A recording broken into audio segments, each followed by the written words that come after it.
Hey guys, Fly Girl Fitness coming into you with my official 1 month to the day delayed 4-year post-op update. I just didn't do it last month. So I am, as of December 5th, 2017, 4 years post-op VSG surgery. So today is January 5th. Fucking dick. Sorry, people are shitty fucking drivers today. I don't know what's gotten into everybody. Definitely like the holiday goodwill is gone. Anyway, so my original stats is I started the 2-week pre-op diet at 301.2. I weighed in day of surgery at 291.8. My lowest weight was about 18 months post-op, so about May, June 2015. Yeah, that sounds about right. I keep forgetting what year I actually had surgery. It was December 5th, 2013, so it had to have been June 2015. At 181.2, I was a medium shirt and a size 12 dress and pant. That felt so good. So in doing some reflection, obviously, if anybody's been following me, you know that my initial regain wasn't my behaviors per se, but my inability to get it off over time and having gained more weight is. So, you know, 4 years post-op now, and it feels like so long ago. It feels like almost like I never got the surgery, other than the fact that I still vomit sometimes. So there's that. So I was kind of thinking about kind of my process after, you know, the first 1.5 to 2 years, even 2.5 years after surgery. And, you know, a lot of you guys don't know this about me, but I didn't really have a 20s. After I graduated high school, the summer between high school and college, I started gaining weight due to a switch in birth control, which always affects my weight, if it's on or off or whatever. Sorry. I hate doing car videos. I'm really sorry. I don't look as cute because the lighting is not as good as it would be at my house. But I just don't know that I'll have time to do this otherwise, and I'm gonna have a few minutes to spare once I get to where I'm going, so I figured I'd just talk to you there. So anyway, I didn't really have a 20s. So when I went away to college, when I was actually 17, I hadn't, you know, just turning 18 that August, I started gaining weight, and I probably put on about 10 pounds before college. And then, you know, I'm starting college with meeting new friends and being the first time away living from home, and I was in the dorms, and, you know, my boyfriend broke up with me and was also there, and it was just like the worst year ever. So I think that year I went from, I graduated, you know, high school. You guys, this is awful. So many bumps in the road. Sorry. I think I graduated high school at like 175, and I came home from college at like 215 or 210 or something like that. Like, it was rough. And then, I just certainly spent some time partying that year. It was a bad year. In general,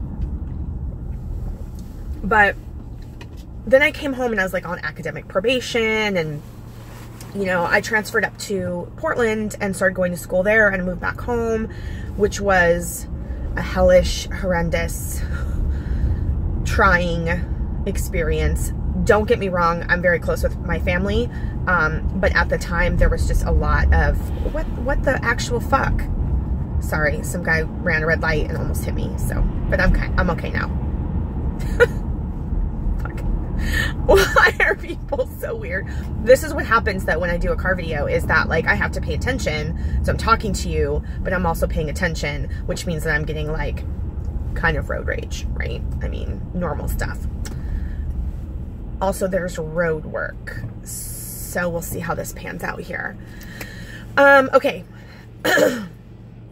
So, then I pretty much just, like, buckled down and studied. And I went to school, I went to college, and I graduated a quarter early, taking like 21 credit hours. Anybody who's ever gone to college knows that that's like a crazy amount of credit hours to take in a quarter.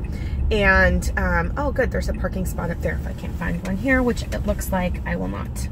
Dang it. Bastards. Actually, nope, that's a loading zone, and that person shouldn't be parked there either. Dun, dun, dun, dun, dun, dun, dun. I am magical. I actually, when I find good parking spots, I actually talk to myself and tell myself I'm magical while I'm parking, because obviously sometimes we just need the reassurance. Okay, so let me turn the car off here. Okay, so here's what's up. So I went to college, and I'm just gonna make sure my lights are off. And I just stayed home and studied, and I just got heavier and heavier and heavier. And I think I was at least 250 or 270 by the time I went to graduate school in Southern California. When I went to graduate school in Southern California, you know, I was an adult, so I could legally drink, and I did on occasion, but nothing crazy. And I lost like 50 pounds on Weight Watchers during that time, and then gained it back during my thesis and moved back home. So for most of, and then when I moved back home, and I'm not going to go into the whole story. I mean, obviously I'm dieting this whole time, but I'm not, this is not the history of my dieting. This is the history of, I think some things that happened to me mentally after surgery is, I mean, I was like, my first year of college was like fucking shitty, and I was super depressed and awful. And then undergrad after that was just like at home, coping, raising my brother, getting through the day. Right. And studying. And I just like studied really hard because I was taking like 20, 21, 22 credit hours and working and doing internships and stuff like that during at least the later years of that time. And then I moved to graduate school, and graduate school, you know, most people who've been to graduate school like take anywhere between, I would say, I think an average program usually puts you at 8 to 12 credit hours per quarter. We were at like 15, 16, 17 credit hours a quarter for an 18-month program. It was well, 2 years, but it was insane. On top of that, you have to write your thesis and present it and participate in conferences. And I was the only one of two, I think, people in my program that had a job that worked part-time while going to school. So I spent a lot of time at home studying. And so most of my 20s were spent staying at home and studying, or when I moved back home at like 24, or 23 or whatever, I was in the middle of a recession, couldn't find a job. And so, and again, my home life with my family was a challenge, and it was awful. And, so I spent all my waking moments, reading, eating, and looking for a job. I mean, I could probably eat a half a gallon of ice cream within 2 days, like easy. And so that's how, you know, and then I think I got up to like, once I got my first job, and I was eating like a bunch of shit, and I was still living at home, and my boss was a tyrant. He was terrible and cruel and mean. And I didn't know, I didn't know that wasn't okay. And it was my first job. So like, I didn't want to fuck it up. And it had taken me 6 months to find the job. So I was like, okay, I'm just going to figure it out. I got up to like 319 pounds was my heaviest at like 25, 26 years old. So my point is that even though I did finally break out of being like a total hermit, I used to be a total hermit, you guys. Like, I went out with friends, but like I didn't have a lot of friends, and the ones I had were good and stuff, but like, I just didn't spend a lot of time with them. Some of my friends had families, you know, whatever. And I was single. And so when I started dating, I think, that changed a little bit. And I did get out of my shell, but, I still was definitely much more, reserved because I was always considering my weight and like how I fit in a chair and how I related to my physical space, and always being very aware that I was one of the largest girls in the room. Also, you guys, if you guys hear that I'm weepy, I'm having a day separate from this video, so that's just kind of coming up a little bit. It's not about this topic, I promise. I mean, I guess it is, but I mean, my point is, I've said that several times because I'm trying to explain myself in a way that makes sense. When I had surgery and I started dropping the weight, especially as I hit like numbers I hadn't seen in a long time, like under 230, I'd say. And then the 50 pounds I lost after 230, I was like, I feel like I was reliving my 20s. The 20s, not reliving them in the way that I did, but reliving them in the way that I always wanted to. Okay, maybe it's related a little bit. I have really good makeup on today too. This is stupid, but it's the realsies things. So, I think that when I started gaining weight from the birth control change and the steroid shot, I knew one generally walks into weight loss surgery knowing that weight loss surgery is not a cure for obesity, and it's not a cure for their shit. But you never think it's going to happen to you. I didn't think it was going to, let me rephrase. I didn't think it was going to happen to me. I thought that there was no way. But let's be honest. I pushed the boundaries.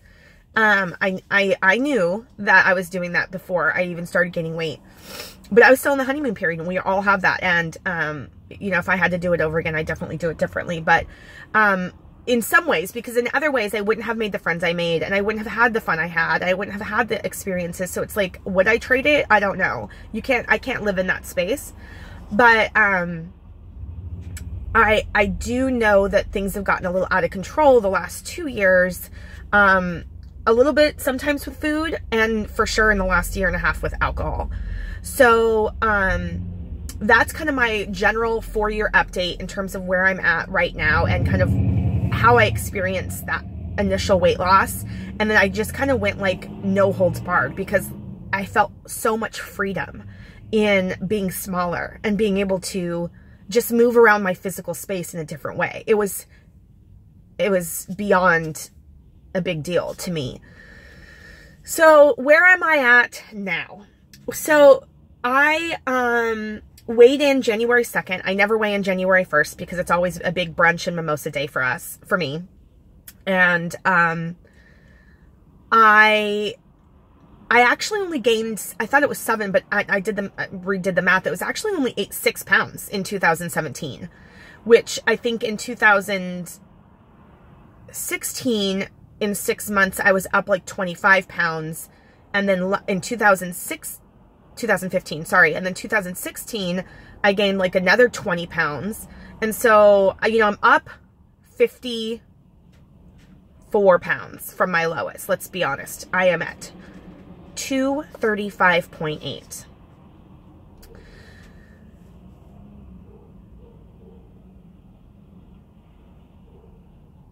With that said, I am working really hard to just be in my skin and eat what makes me feel good. I've always known those things. I always ate pretty healthy before surgery too. I just ate too much probably. And Tanya and I were had a really brief conversation today or yesterday about damaged metabolism. So like anyone who's done yo-yo dieting probably has a damaged metabolism. So like I can't eat, you know, like normal calories, and some things really you know, my other friend was saying like I look at a wonton and I become the wonton. I'm like, yeah, I get that. I look at a donut and I become a donut. I don't even have to eat the donut. So I have to keep a watch on the clock here because I've got an appointment. So I feel good about where I'm at actually right now. Like I'm obviously not super pleased that I've gained 51 pounds or 53, 4 pounds or whatever, but I have a sense of peace from doing some of that body positivity work, that like my body doesn't have to be perfect. And I have some other things I need to do, and other things I need to work on right now other than the scale. What does that mean? So every year other than like one in the last like 15 years, like I'm really big on New Year's resolutions. Like I really love them. Like I think I pick really good ones. Some years I like really succeed in them and like I remind me of them every year. This year I don't have any of that. None of it's weight related. I'm not trying to lose X amount of pounds. My only goal is to go 30 days without alcohol. Like I'm just going to take it. Actually, two things. 30 days without alcohol. Today will be day 4. And to do 12 30-day challenges. So whether that's journaling every day for 30 days or exercising every day for 30 days or doing a 30-day squat challenge or doing a gratitude journal for 30 days or doing the whole 30 or not drinking for another 30 days or, you know, I'm just going to find different challenge or stretching. You know, I mean, it could be anything. It could be complimenting a stranger every day for 30 days, like whatever. I'm just going to find 12 30-day challenges and I'm going to do them. And I got that idea from somebody, a good friend of mine, and I thought that was really clever. So starting January 2nd through January 31st, no alcohol. I will be taking a vacation for several days starting January 31st, but I think I won't have any need to drink until at least February 1st. And because I won't have drank for 30 days, I will have to take it really easy because last January I didn't drink for 20 days. And then I got the most drunk I've ever been in Vegas last year. If you guys ever remember, if I ever told you that story about the vomit on the headrest. Anyway, in the car. How does vomit get on a headrest? Throw up outside a moving car. It just comes right back and goes on the headrest. Anyway, nothing to be proud of. So anyway, I went over 3 weeks last year in January, and I think I haven't gone, to be frank, I don't think I've gone more than 4 days since at least March, since 3 or 4 days since at least March, without alcohol. So this is a really good, exercise for me. And I'm not worried about the scale right now. I've got clothes that fit. I've got people to spend time with. I've had some friends that really like to drink with me be like, hey, we can do stuff that doesn't involve drinking. I'm like, really? That would be great. Like, yes, you know, like I feel a lot of support, and that's so great. A couple other things that I've decided to do to kind of keep myself busy is I started the Dark Tower series. So I'm on book 1, and they're not as big as I thought. So at least the first one isn't. So I'm reading the first one now. And so I'm trying to read an hour a day, and very slowly, keep in mind, it's only day 4. I'm going to gut my house. Like, I feel like my house is clean, but it is cluttered, and it is like organized chaos. And I've got a lot of shit tucked away in places that I don't use. So like I found in my silverware drawer, like 7 knives, like we haven't touched in years. Like I don't need those knives. They're going to Goodwill. I have a whole extra set of silverware I haven't touched since I got nude silverware for our wedding. Like it's going to, whatever. I'm going to try to sell it. I don't know how to do that yet, but I'm going to figure it out. So, I feel in a good space. I still can't believe it's 4 years. I still can't believe I've gained 50 pounds. Like, I feel like, oh God, I'm that person. But I try not to live in the world in the space, because it doesn't help me, where I'm like, you're such a failure. You know, you really fucked this up. And it's like, yeah, I already know that. I've already been there. I've already lived in that headspace, right? It's not doing me any good. Being aware and mindful is useful. Listening to my body and my emotional and mental and physical needs, is important. And I do need to get back to exercising. I refuse to go to the gym pretty much the entire month of January because it is such a clusterfuck, because all the New Year's resolutions people are there. And I love that. That's so great. But like, I'm just so used to going to the gym at like 10 o'clock in the morning when there's pretty much no one there, and getting my machines and like going. I just don't want to deal with the crowd. So I love that. I'm super excited for those people. I'm just going to work out at home for January though. Like just to stay in my zone. Yeah. So not much of an update. I don't know. Whatever. I'm just babbling. But hey, I'm right at 20 minutes, which, you know, for a 4-year video, is pretty great. 4-year and 1 month post-op video. I hope you guys are doing well. I really don't think I'll be coming in more than once a month. I haven't left you. I just, you know, I'm just in a different kind of world right now. So I'm just doing my thing, but I'm still here. If you guys follow me on Instagram, I'm there, you know, the most probably. And yeah, I hope you guys keep it fly out there. It's Friday today. Have a really great weekend. I hope your holidays were great. Happy New Year, all the things. Okay, you guys, thanks for hanging in with me. Bye.